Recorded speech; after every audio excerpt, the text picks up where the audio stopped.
All right, the components of leverage. So, do you know how when you learn something and it's some new information, you get a aha moment or a light bulb goes off?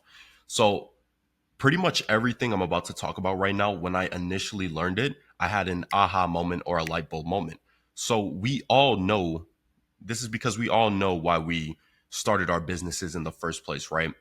We wanted money. If you're like me, back in like November or 2 years ago, I was, very broke.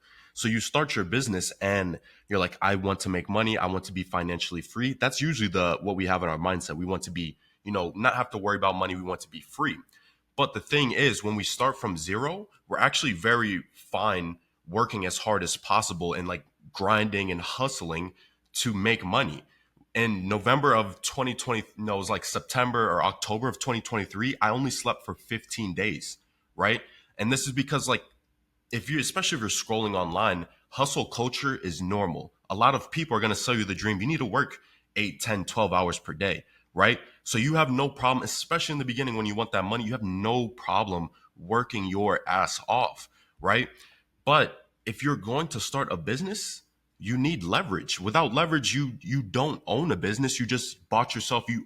Basically you created yourself another job.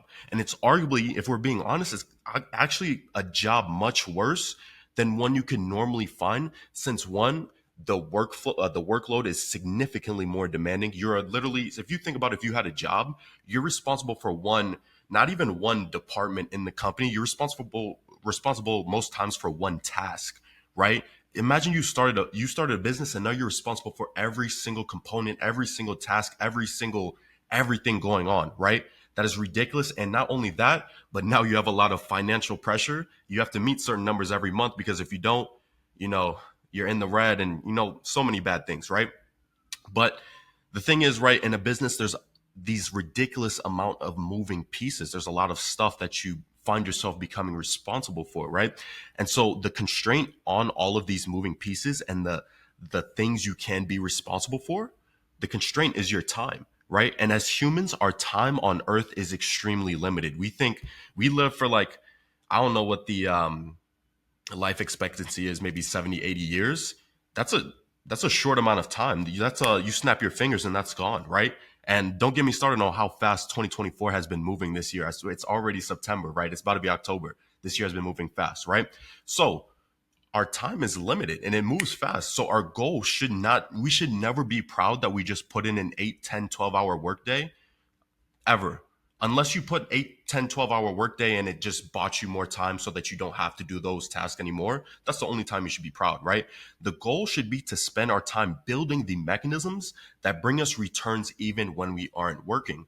And utilizing leverage, understanding these components of leverage and utilizing it is how I do numbers like $15,000 a day, 5,000 plus on Stripe, 6,400 in a day, right?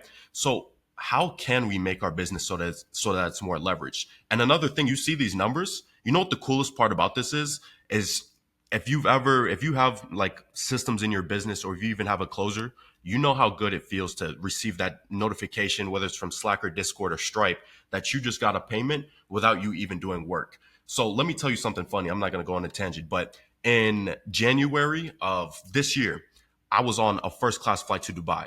I'm literally sitting next to my mom, like sipping champagne. I get a Stripe notification. It was like 2,500. Just hit the Stripe, right? I don't even know what time it was. I was literally first class flight on the plane, doing whatever. Stripe notification, right? Showed my. Do you know how good that feeling is? That's genuinely one of the best. You can't replace that feeling, right?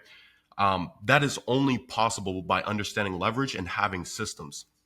So the first thing we can do to make our business so that it is more leverage is one, simplify. You want to always ask yourself, what's the 80/20 in my business? So I'm going to show you personally like a list of the 80/20 things you can delegate and kind of eliminate and build SOPs for, so you can advance to the next steps a lot faster. Ask yourself what is essential. And more important than all, ask yourself what is not essential. So I think it was Charlie Munger.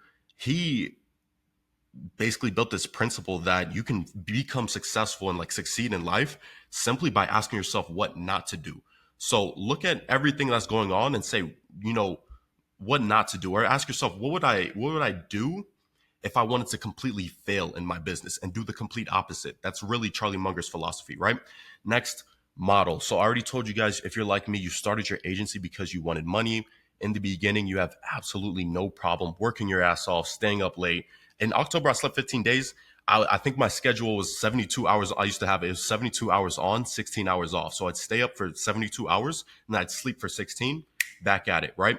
But the result of this is your business gets built on the wrong structure. So you can't build a business on the fact that you're the main guy hustling.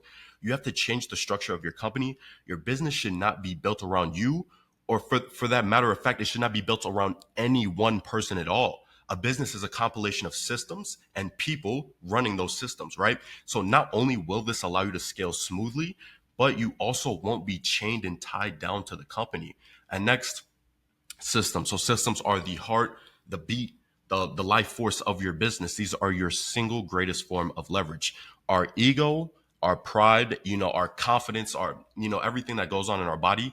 We want to be the smartest person in the room. We want to be the smartest person in general, the one that has that, like I did that, right? But to run a successful company, you cannot think like that, right? You have to be completely fine giving the credit to everyone else, right?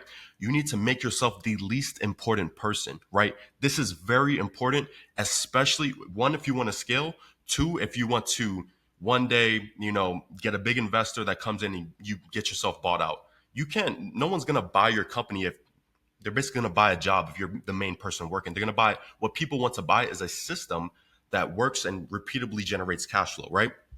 So, how do we accomplish this? No matter how your business is currently structured, this is the 80-20 principle on the roles you need to fill in your company. So, CEO, then down to operations, then there's marketing, sales, service delivery and retention, overall client success and fulfillment, then your finance, and also have an assistant right here. So, when it comes to running my agency, um, I have an assistant, right? And so you may think this is extra, but before you go on and start judging, just ask yourself, how cool would it be to have an assistant? Genuinely, right? And it's not going to be your first hire. It's going to be one of your more hires down the line, right? Because it is just like, it's excess. You don't necessarily need it, but it is very, very helpful on getting yourself out of the weeds and doing those tasks that don't really matter, right? So your goal with this right here should be to make all of these departments, these components you see, they should be their own business. So if you can generally think about each component as its own business and build it out in that way, you're going to create something so beautiful, right? And so this is honestly what I'm working with a lot with my inner one-on-one partners, the agencies I work with one-on-one, is systemizing the entire business, every single thing. We want we want to build something beautiful. Like, how beautiful is it actually to build something like this where everything just runs smoothly like a machine? That's beautiful. A job, buying yourself and creating yourself a job is not beautiful, right? So how do you know which things to outsource first? The easiest way to do this is to calculate your hourly rate. I'm sure you've probably heard this before, right? So the formula on how you do this is your target income earnings, divided by the hours you work per week times the weeks you work per year. And this is going to get you the average value of your time. So this is in dollars per hour. So for an example, let's say your hourly rate is $250 per hour. You would then calculate a chart that lists out tasks, right? So here's a perfect example. There are certain tasks that are worth more money, certain tasks that are worth a lot less. So $10 per hour tasks would be like posting on social media, fixing websites and landing pages, running errands. $100 per hour task would be writing your emails, your newsletters, hosting team meetings, and working and meeting with clients, working one-on-one with clients and meeting with them one-on-one. That's more so $100 per hour. $1,000 per hour task would be strategizing a new marketing plan, creating a new system for operations, problem solving with your operations manager, creating a new system in your business, right? $5,000 per hour task would be creating an irresistible offer and hiring key leadership roles in your company, right? Just a few examples. So the definition of a system is a method of solving a task in a strategic, repeatable, and efficient way. And you can create these systems in a few different forms. They can come in checklists, SOPs, standard operating procedures, a software application or a technological tool, a video process, an automation, a template, or a combination of multiple of these, right? And so here's a few examples of different systems you can build. You can have, a sales script, a system around handling payroll, quarterly planning, new client onboarding, writing effective emails, and setting up effective KPI reports. And now, like anything, some systems are more important than others, right? So 80-20 principle on this.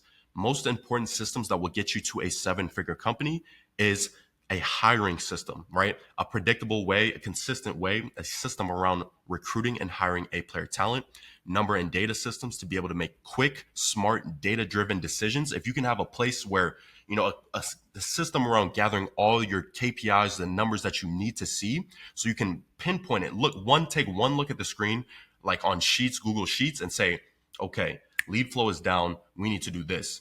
Okay, we're getting leads, they're qualified, and we're booking. Oh, but we're not booking appointments. Okay, so we need to fix our stimuli or our process around getting people to book, right?